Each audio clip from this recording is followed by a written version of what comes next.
from the BBC World Service in association with ABC and All India Radio. This is Stumped. Hello and welcome to Stumped, your intercontinental hit of news, features and debate from the quirky world of cricket. I'm Alison Mitchell and I'm back in Melbourne. You'll remember I was in Adelaide last time we spoke, caught up with some family members down there and got a bit of a fishing trip in, I'm pleased to say, down on the Yorke Peninsula, which is about a 3-hour drive from Adelaide. And I've got to thank Vicky, Dave, Jared and Flynn for a wonderful evening and an overnighter, catching some King George whiting. And I even had a little bit of success, which is highly unusual. But yeah, lovely to just get a little bit of outdoors time in between some work assignments. Ali, I'm very envious. Jim Maxwell in Sydney. I was eating some whiting last week, but I didn't catch it. And it's fairly quiet around town at the moment. They're playing a semi-final of Big Bash. The boys have gone to India. The girls have gone to South Africa. So we're all sitting back and getting ready for it all to unfold as we go from one event to another. So the excitement continues. So does it in India. I'm Charu Sharma in Bangalore, once again, home. Well, we've had a fair amount of cricket here in India, and New Zealand going down big time in the ODIs as well as the T20s. But of course, all eyes now on the India-Australia tour, where Australia are somewhat understandably refusing to practice on the normal sort of zonal games. And they say, well, we'll just take care of ourselves till the first test match, because we don't know what kind of pitches are going to happen. But it's going to be a great tour, without doubt. It's going to be the big one. And we all do look forward to it. Meanwhile, for me personally, a lot of golf, which is great. Get that handicap down, Charu. That's like what we like to hear. Now, there is a lot of biggies going on at the moment, isn't there? Whether it's men's cricket or women's cricket. And first up on Stump this week, we all remember India's men winning the inaugural T20 World Cup in 2007 in South Africa, just prior to the launch of the IPL. Well, it seems history repeated itself with the first world trophy for India on the women's side. Baker to Tiwari, 1 run needed for India to win. It's pushed off the back foot and there's a misfield in the covers. That's it, that's the winning runs. The Indian players run onto the pitch. India just in elation here, they're celebrating. And this is historical, this is momentous for this Indian team, their first world title. It was the inaugural Women's Under-19 T20 World Cup held in South Africa and won by India in what has to be seen as a landmark moment in the history of the women's game in the country. They beat England by 7 wickets in the final. And it did seem like perfect timing, just as the Women's Premier League, the women's version of the IPL, is getting ready for launch next month. And a competition that is already raking in the dollars commercially through TV rights and team ownerships. And now BCCI looking for a title sponsor. Even the Prime Minister, Narendra Modi, commented on the Under-19's feat. He called their victory an inspiring moment for the country. And legendary cricketer Sachin Tendulkar had his say as well. He was on social media saying the win would, quotes, inspire a whole generation to take up sports. Now, Charu, in a country where women's cricket hasn't always had the same recognition, or hasn't had the same recognition as the men's game, how widespread has the reaction been? Well, it's been fabulous, I must admit. And congratulations to all the under-19 girls and all the hard work put in. It's just brilliant that they actually won the first edition. So whatever happens hereafter in the under-19 World Cup, the Indian women will remain the first ever winners, which is quite an accolade and brilliant for these young girls. And a lot of them are actually pretty young, not close to 19. There are some of them are 16, 15 even. So yeah, fabulous achievement. I think there was a lot of cricket going on. So the timing, media-wise, wasn't fabulous because I think it was a big weekend, so many other major sporting events going on. But luckily that ripple effect is still on. And just a short while back in the final T20, India played against New Zealand at the massive Narendra Modi Ahmedabad Stadium. They were felicitated. Sachin Tendulkar was there. Of course, it will inspire hundreds and thousands of youngsters to take to the game. And so much more that I'd love to say about this. And as you said, coming in just before the imminent WPL, that will inspire even more for sure. And for these youngsters to be in there, of course, they must already be veterans now if they can handle that atmosphere. But yeah, it was a wonderful occasion. And you're right, I'm glad you caught it. But back to the best team in the world. So at the under-19 level, what's going on? Well, it was England who made the final, Jim, wasn't it? But what do you think? Yeah, by a squeaky margin, but they did well, and well done to them for getting there. But India were dominant, weren't they, in that final? Extraordinarily low-scoring games, too. Yeah. And those last couple, whether that's a comment on the quality of the batting or the better bowling, I'm not so sure. But that was a bit of a surprise that they couldn't score more runs in those games. Yeah, it does feel like the English team. Sorry, so obviously women's cricket is in very good health in the UK, and I wonder what kind of news the loss in the final made, because it was, as Jim said, a very low-scoring kind of funny kind of game where there didn't seem to be any real test. But overall, women's cricket in England, I'm sure, is not reflective of the fact that they went down so quickly and badly in the final.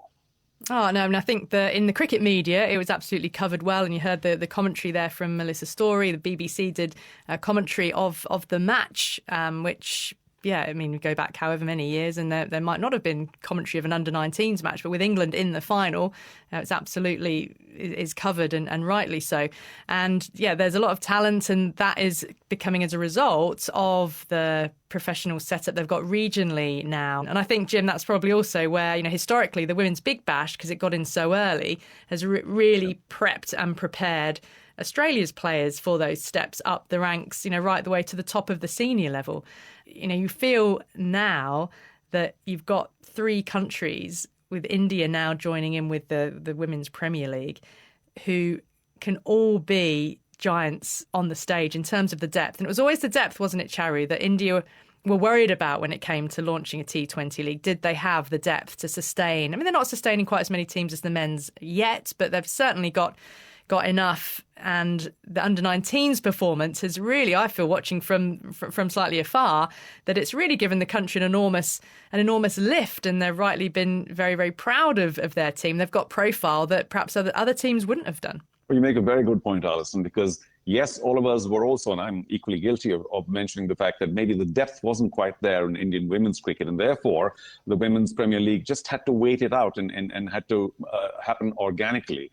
And in that respect, the under-19 win couldn't have come at a better time, because now suddenly the nation believes that there are many other young ladies who can actually play to a pretty good standard.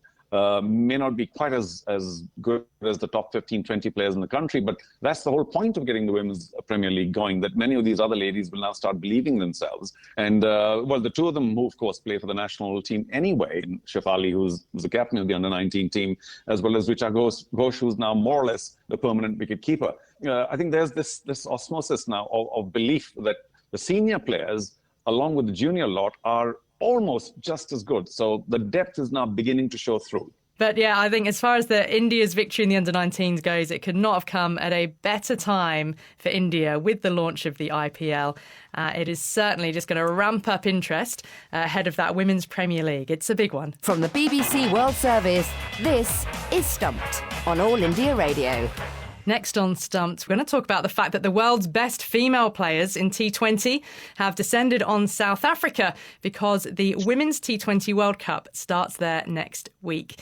Now, you remember back in 2020, Australia came out on top in the last edition of the tournament in front of 86,000 spectators in what was a game-changing moment for women's cricket. Hit high in the air out to deep mid-wicket. This could be it. Catch is taken! Australia has done it again. The host nation produces a performance befitting the grand occasion.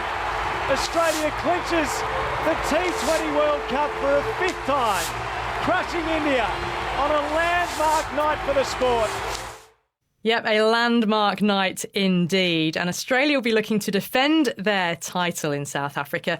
But for one player, being named in the Australian squad represents a real remarkable journey. Now, Kim Garth has previously represented Ireland at 2 World Cups. She made her Ireland debut at just 14 years of age, and she was in fact the youngest player, male or female, to play a T20 international. But in 2020, she quit Ireland and moved to Australia to pursue a dream of playing cricket professionally. And last month, the dream came true when she made her Australia T20 debut against India. And now she's going to the World Cup. And we can speak to Kim now. Kim, a warm welcome to Stumped. How are you? Very well, thank you. Thanks for having me. It's great to have you on. Just take us back to the year 2020, if you will. And, what must have felt like a pretty big move to upheave your life to the other side of the world, specifically to become a professional cricketer. So how did you make that decision? How big did it feel? It was certainly a very difficult decision. But having spent a couple of years over in Australia playing grade cricket and then being part of the WBBL as well in kind of little patches here and there, Just thought every time I went home to Ireland in the in Irish summers and Australian winters, I thought, God, I just want to go back to Australia and live some of those girls who just get to play cricket all the time and do it for a job. So I thought about it a lot. Obviously spoke to my family and kind of thought, well, I'm 20, I think 3 or 4 I was at the time, and it's going to take me the guts of 3 years to become a local, so it's a now or never kind of thing. Took the plunge and here I am. So it was certainly a difficult decision, but it's not one that I've looked back on since. No, so you had to do that qualification period. But was this T20 World Cup sort of always on your radar insofar as looking to get into the Australian team? Not really, to be honest. I honestly didn't think about Australian selection really until it got quite close, and I knew I qualified in September because it had been 3 years since I last played for Ireland and got my residency, and it was only then I kind of started to get included on a few emails on extended squads and that kind of stuff, and I thought, well, actually, you know what, maybe I'm not as far off as I initially thought. Towards the end of that BBL, got the call to say I'd be going to India, which was such a nice surprise. And obviously then once you're in the squad, you do start thinking about a potential World Cup a little bit more. And yeah, lucky to keep my place in what's a very strong side. Hi, Kim. It's Jim Maxwell here in Sydney. Nice to be chatting with you. And you've had a bit of experience with these World Cups, 2 of them. And you've got Meg Lanning out for 8 in that last World Cup. Also top scored for Ireland with 27. So how do you reflect on that experience now that you're playing with the Aussies? It's a funny one, really, isn't it? I had a lot of fun with Ireland in those World Cups, and it was definitely, obviously the World Cups are the peak, and for Ireland, who maybe don't play against the top sides as much, to be able to play in those World Cups and test yourselves against the best sides in the world was always a really exciting time. And I remember knocking Meg's off stump back, which I'll have to remind her of now, coming up to selection. But I had obviously a really enjoyable time with Ireland, and slightly different situation now where I'm in the squad. Slightly different dressing room now. How do you feel with the group of players you're alongside who have got such a wealth of experience and record in the game? Lanning, Perry, Megan Schutt, they're all there in the room with a lot of other famous players, you'd have to say. Is it overawing? It is and it isn't, I guess. I guess I do have to pinch myself every now and again when I'm sitting in the dugout, just chatting along with the girls, watching the game. It's an incredible team to be part of. It's really, really cool. But at the same time, I spent a lot of time playing against these girls, and I certainly don't feel out of my depth in the squad, which is a nice way to feel. But yeah, I suppose it's just a bit of a different feeling sitting in the dugout, thinking, no matter what situation we get ourselves in, you kind of look around, you just have world-class players everywhere, the cream of the crop. So it's a really, really cool team to be part of. Kim, hi, this is Charu Sharma from Bangalore for All India Radio. You did play for Ireland at the biggest stage, the World Cup. And will that experience of playing 2 World Cups for Ireland, of course, a different team, stand you in good stead in your new setup in Australia? I think so. World Cups are obviously the tournament you want to play in, and they're really cool to be part of, and have all the best players in one spot playing against each other is really cool. But I think the last few years, as I said, in domestic cricket, and especially the Big Bash, when you've got the best players in the world and you play against them for 2 months solid and you play a lot of cricket against them, I think that's probably what will hold me in the best stead if and hopefully when I get a chance out there. And Kim, we mentioned that you were just 14 when you made your debut for Ireland. What do you remember of that match, of being so young? What was it like? Yeah, I think it was, I was completely kind of ignorant, I guess, in what was actually happening. I don't think I was overly nervous. I was just going along with the flow, whereas things have changed now. I'm probably the most nervous cricketer going around. I remember, I think I batted 7, I didn't bowl, but I obviously absolutely loved it. It was against New Zealand, I think. Over in England. So, times have certainly changed a bit. It feels like a lifetime ago, but it was just a young girl just living the dream, I suppose. Yeah. And there's been plenty of male Irish cricketers who made a move across to England to qualify to then earn international honours with England. Owen Morgan, of course, being the most high profile of those. Did you look to them, for sort of any inspiration, that sort of sense of, this has happened before, it can happen, in the women's game as well? I can also seek, my own fortune in a professional game. Yeah, I suppose you do look at it a little bit. And Ed Joyce as well, who was the Irish coach at the time when I left, obviously played for England. So you look at it, I did look at it a little bit, but not too much in depth, I guess. The situations were quite different in that. With the boys going to play in the county championship and that kind of thing. And so similar situations, but also a lot of differences as well. But it was cool to see that people had done it in the past. And then as well with the likes of Kirsty Gordon used to play for Scotland, obviously then played for England. And I think Lee Casperk did it as well. Used to play for Scotland, then played for New Zealand. So it had been done before. But yeah, as I said, I was just kind of going over to play professionally and be part of the domestic setup over in Australia.